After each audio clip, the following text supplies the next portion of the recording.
जय भीम नमो बुद्धाय साथियों। दोस्तों, आप तो जानते ही हैं कि चमार जाति का इतिहास कितना गौरवशाली इतिहास रहा है।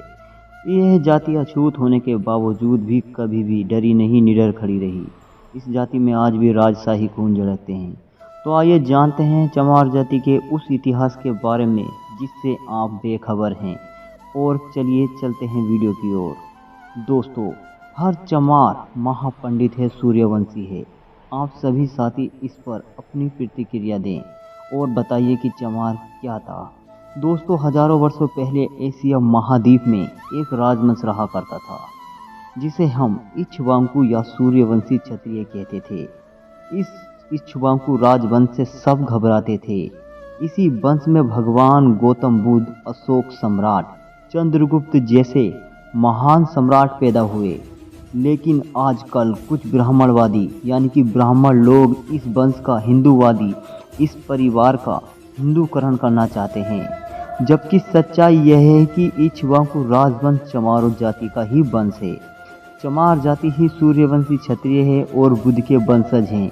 आइए प्रमाण करते हैं कैसे कि क्या है इस जाति का इतिहास। दोस्तों, बौद्ध लोग जीव हिंसा से व्रत रखते थे लेकिन मांस खाते थे, अर्थात वो किसी भी जीव को काटकर, कुर्बानी देकर या बलि देकर मांस नहीं खाते थे, बल्कि भारतीय बुद्धिस्ट सिर्फ मरे हुए जानवरों का मांस ही खाते थे, जिसमें कि जीव होता ही नहीं था, जीव नहीं होता था। इस प्रकार जीव हत्या नहीं करते थे और पूरे भारत में ऐसा करने वाली सिर्फ एक ही जाति थी, वो है चमार। आप बड़े बुजुर्गों से पता कर सकते हैं और बड़े आदमियों से पता कर सकते हैं जो प्राचीन काल के लोग हैं।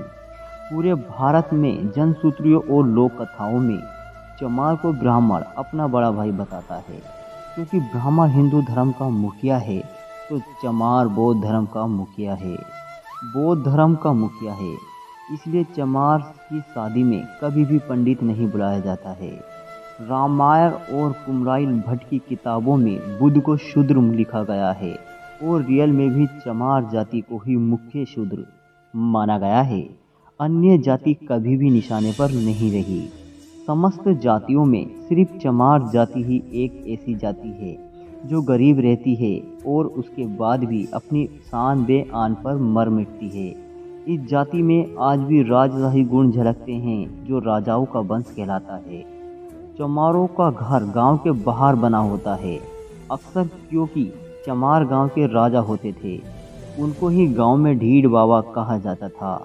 चमार जाति के बौद्ध धर्म छिन जाने के बाद उस जाति को धर्म बहीन कर दिया गया और अछूत इसलिए बना दिया गया था कि कहीं यह जाति फिर से बौद्ध ना बन जाए और बौद्ध धर्म को ना खड़ा कर पाए।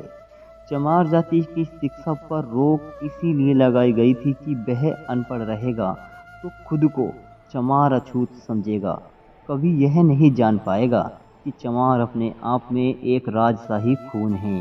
इसीलिए चमार जाति की शिक्षा पर रोक लगाई गई थी। चमार शिक्षा पाएगा तो फिर से बौद्ध धर्म खड़ा कर देगा, इसलिए रोक लगा दी थी ऊंची जात वालों ने।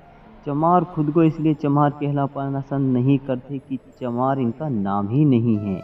इनका नाम तो सूर्यवंशी क्षत्रिय था। इसलिए चमार आज भी खुद को चमार कहने पर भड़क जाते हैं और लड़ाई झगड़े हो जाते हैं।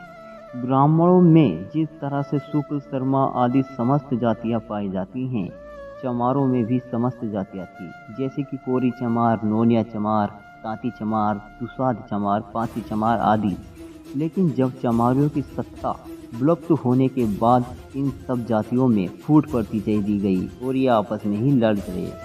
चंद्रगुप्त मौर्य भी चमार थे लेकिन गोरे और सुंदर थे, जबकि चाणक्य ब्राह्मण था और काला, इसीलिए कहावत बन गई कि काला भागन गोरा चमार दूसरा जाति से सदा होशियार।